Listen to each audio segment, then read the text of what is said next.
गौतम बुद्ध का जीवन कठिनाइयों और संघर्ष से भरा हुआ है। उनके जीवन की यात्रा हमें काफी कुछ सीखा कर जाती है। कठिन परिश्रम, दृढ़ संकल्प और सहानुभूति के माध्यम से हम अपने जीवन में किसी भी लक्ष्य को प्राप्त कर सकते हैं। उनकी शिक्षाएं हमें आशा प्रदान करती हैं और हमें यह विश्वास दिलाती हैं कि हम सुख और शांति प्राप्त कर सकते हैं। राजकुमार सिद्धार्थ एक सुखी जीवन व्यतीत किया करते थे और उनके पास वह सब कुछ था जो एक राजकुमार के पास होना चाहिए, जैसे कि भव्य महल, स्वादिष्ट भोजन और मनोरंजन के अनगिनत साधन। लेकिन राजकुमार सिद्धार्थ के भीतर एक गहरी बेचैनी थी। उन्हें दुनिया के दुख, बीमारी, बुढ़ापा और मृत्यु के बारे में जानने की तीव्र इच्छा थी। एक दिन राजकुमार सिद्धार्थ महल से बाहर निकलने का अवसर पाकर उन्होंने पहली बार दुख, बीमारी, बुढ़ापे और मृत्यु का साक्षात्कार किया। यह उनके लिए एक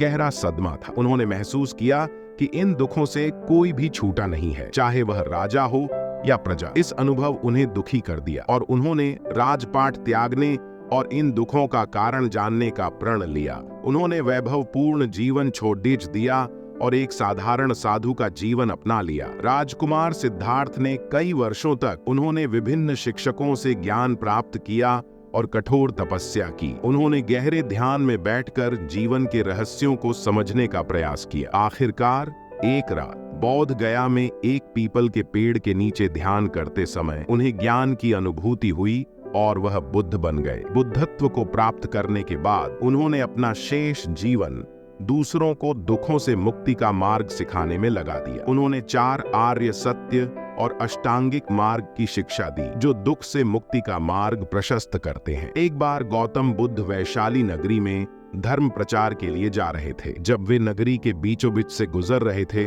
तब उन्होंने देखा कि कुछ सैनिक एक लद्दाखी का पीछा करे रहे हैं। तभी वह डरी हुई लद्दाखी एक कुएं के पास जाकर खड़ी रह गई और वह हाँफ रही थी और प्यासी भी थी। तभी बुद्ध ने उस बालिका को अपने पास बुलाया और कहा कि वह कुएं से पानी निकाले और स्वयं भी पिए और उन्हें भी पिलाए। इतनी देर में वह सैनिक भी वहां पहुंच गए।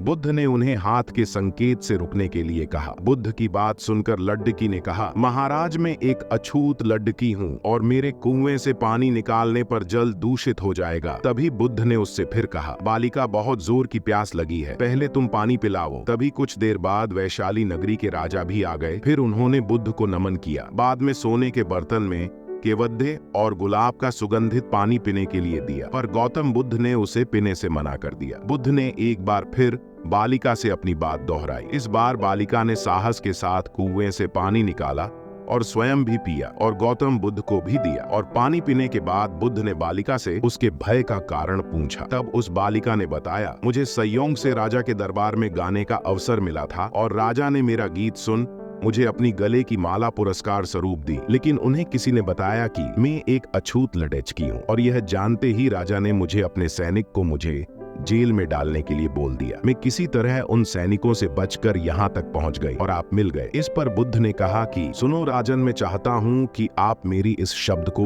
हमेशा याद रखें। कोई भी मनुष्य की पहचान उसके धर्म और जाति से नहीं, बल्कि उसके स्वभाव या उसके अच्छे काम से होती है। जिस बालिका के मधुर कंठ से निकले मधुर गीत का आपने आनंद उठाया, उसे पुरस्कार दिया, और जिसके कार्य इतने अच्छे हों वह अछूत हो नहीं सकती। और उस बालिका के साथ नीची सोच और छोटे कार्य करके अछूत होने का परिचय तो आपने दिया है। इसीलिए मेरे नजरों में यह बालिका नहीं बल्कि आप अछूत हैं। तभी राजा बुद्ध के सामने शर्मिंदा होने के अलावा और कर भी क्या सकते हैं। उन्होंने बुद्ध से क्षमा मांगी और वह से चले गए। सीख, इस कहानी से हमें यह सीख मिलती है कि कोई भी इंसान अपने कार्यों और कर्मों से बद्धा बनता है, बल्कि अपने धर्म या जाति से नहीं।